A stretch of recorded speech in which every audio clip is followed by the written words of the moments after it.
Chapter 13, Lockout. By the middle of third period, Greg had put the whole incident with Mara and Eileen and Brittany out of his mind. Gym class had helped. They'd had a great soccer game out on the big field, and he'd been the left forward, good for 2 goals. Plus, he'd sold 7 more copies of his comic book. And now the whole language arts class was having a big argument about which was better, Holes the book or Holes the movie. Life was back to normal. Then the intercom speaker next to the clock on the wall crackled to life. It was Mrs. Ogden, the school secretary. "Mrs. Lindahl?" The teacher held up her hand for quiet. "Yes?" All eyes swung to the speaker as if there was something to see. "Pardon the interruption. Will you please send Gregory Kenton to the office?" Mrs. Lindahl nodded at the speaker and said, "He'll be right there." Then she nodded at Greg. When the secretary said his name, Greg had felt his stomach tighten, felt a tingle in his mouth and across the top of his scalp. But he pushed back the fear, stood up, and walked out the door into the hallway. The hall was empty, quiet. His cross-trainers squeaked on the tiles as he walked. Greg told himself, "Could be a message from my mom, like maybe a dentist appointment after school, so I don't take the bus home." But Greg knew he was kidding himself. This had to be about something else. And when he turned the last corner and looked through the office windows, he knew. Mara was sitting on the little wooden bench on one side of the principal's door, and Mr. Z sat in the chair on the other side. So, this was going to be about what had happened yesterday, about arguing and yelling in math class, about getting whacked in the nose. Because fighting of any kind was absolutely forbidden at Ashworth Intermediate. A huge no-no, right up there with vandalism and stealing. And Mrs. Davenport came down hard on fighting, always. When Greg entered the office, Mrs. Ogden looked up and then pointed to the bench. Greg sat down. Without turning her head, Mara whispered, "This is your fault. I have never been called to the principal's office before." Greg snorted and whispered back, "Well, boo-hoo. We didn't even fight. It was an accident. We can prove it. So relax. We're just going to get yelled at a little." "Or suspended," Mara said. The principal's door opened. "Mr. Xenotopoulos, Mara, Greg, please come in. Sit down." She pointed, and Greg and Mara took the chairs in front of her desk, while Mr. Z sat off to the right a few feet. Mrs. Davenport sat down. "I've talked now with Mr. Z and also with the school nurse about what happened yesterday. I understand that Greg's knock on the nose was an accident, and I'm ready to let it go at that. But I want both of you to know how serious I am about this fighting. I will have none of that in this school. And I'm not going to have angry shouting or arguments either, because that's almost the same thing. You two have a bad habit of not getting along. You both need to grow out of that. But until that happens, my direction, is that you simply keep away from each other. And to help this happen, Greg, starting Monday, you will have Mr. Scully for first period social studies, and Mara, at 6th period on Monday, you will report to Mrs. Torini's level 4 math class. Any questions?" Mara shook her head. Her face was pale. She wasn't going to say a thing. She felt lucky not to be suspended or expelled. After all, she was the one who had thrown that wicked right hook. Greg also shook his head. The new schedule was fine with him. In fact, it was great. The less he saw of Mara, the better. Mrs. Davenport looked from face to face and said, "All right then, that's it." Greg put his hands on the arms of his chair, all set to stand up and leave. "Now about this situation," the principal said, and she opened a folder. She held up a copy of Return of the Hunter in one hand and a copy of The Lost Unicorn in the other. "I saw these in Mr. Z's room yesterday afternoon, and he tells me that you two have been selling these little books around the school. Is that correct?" I've been seeing them all over, especially this one. She took the crayon comic. Talking fast, Mara pointed at the unicorn book and said, I only made 5 of mine, and I mostly just gave them to my friends. I just sold 1. Mrs. Davenport said, Greg, what about you? He nodded at her other hand.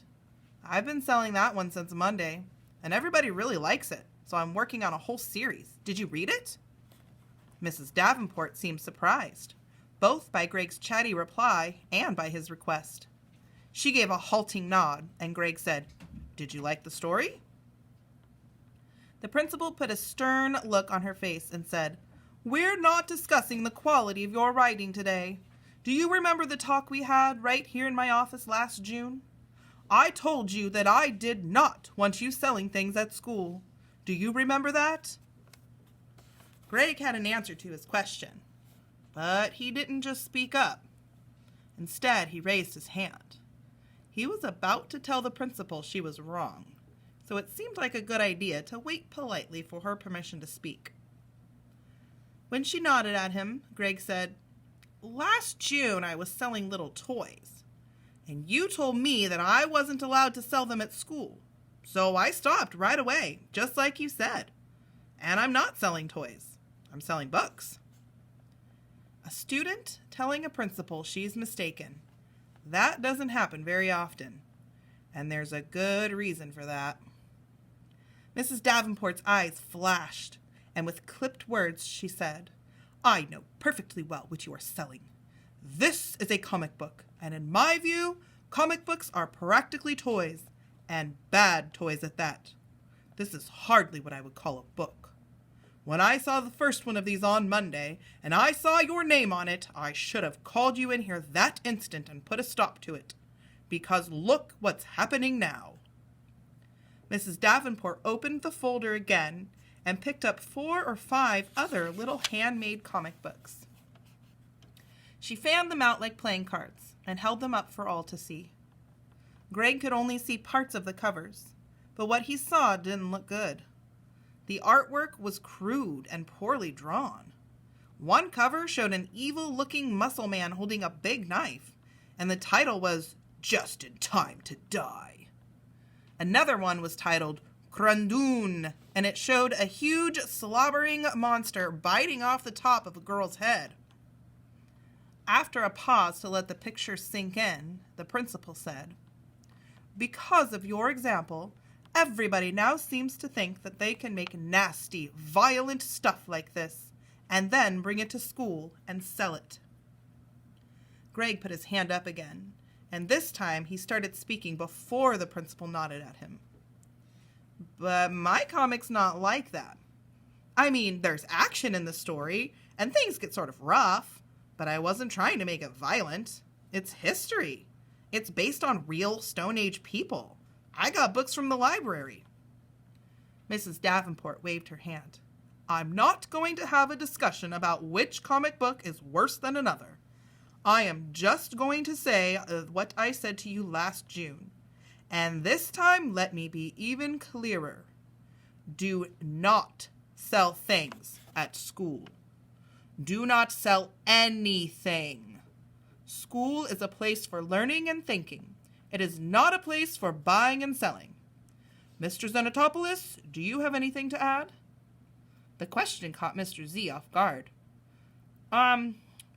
Well, I was just going to say that I think it's important what you've said to Greg and Mara, and that's all.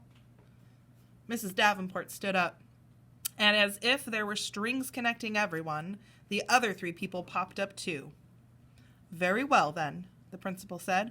We all understand one another, and I'll be making an all-school announcement during 6th grade lunch today so that everyone else understands too. Now let's all get back to work, our real work. This is a school day. And with that, the meeting ended. In the hall outside the office, Mara turned right and scurried toward the science rooms. Since his language arts class was in room 25, Greg turned left and walked alongside Mr. Z. Neither of them spoke. About halfway down the long hall, Greg wanted to ask Mr. Z a question, He held back because the question seemed improper, too bold. But hadn't they both been knocked flat on their backs together, down onto the bloody bathroom floor? And hadn't they discussed money and careers and the Xenotopolis toilet theory? Didn't sharing that experience mean they were sort of related now? Not exactly blood brothers, but something, right?